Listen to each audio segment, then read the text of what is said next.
So zame Dabi me hey yeah You never pure my piara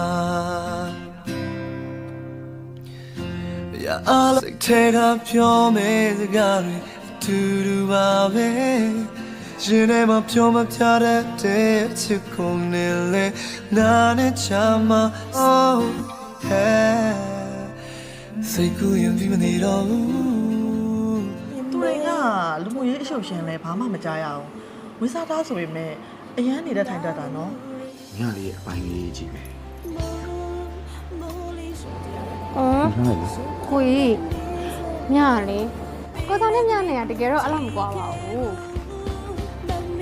အသွင်ကတူနေတော့ ကြည့်ရဝန်ထမ်းအသက်ထင်တယ်ဒီကုမ္ပဏီမှာဘယ်သူမှခွင့်ပြုလို့မရဘူးဒီကုမ္ပဏီရဲ့စီကံတွေကိုခင်ဗျားမသိလို့ပြောလို့ပဲယူဆတယ် 你把你拉表演的啊？我အောက်တန်းချရင်ပြောနင်းရောဘယ်လောက်ဆင့်ရှိနင်းတို့တငယ်ချင်းရေးဆောင်ပေါ်တီစလိုက်ကြော်ကြတဲ့အစ်တမ်းမျိုးမဟုတ်ဘူးခဲ့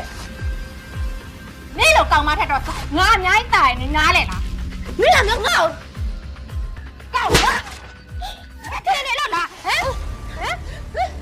နင်းငါ့ကိုနင်းစင်ကိုနင်းသိမှာပေါ့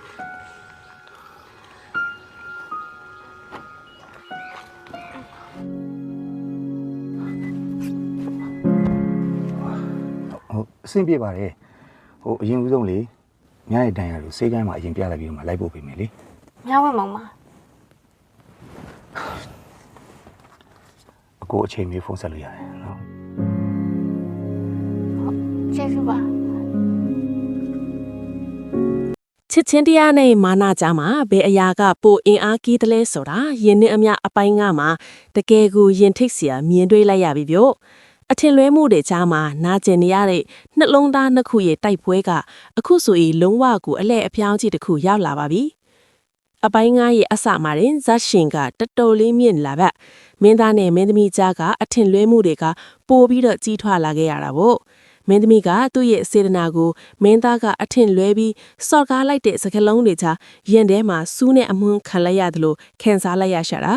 မင်းသားကလည်းသူ့ရဲ့မာနကိုရှေ့တန်းတင်ပြီးမင်းသမီးရဲ့မျက်ရည်တွေကိုဥပိ္ပခာပြုထားပေမဲ့သူ့ရဲ့မျက်လုံးတွေထဲမှာတော့တိတ်တိတ်လေးခံစားနေရတာကိုကျွန်တော်တို့မြင်နေရတယ်ဗျာ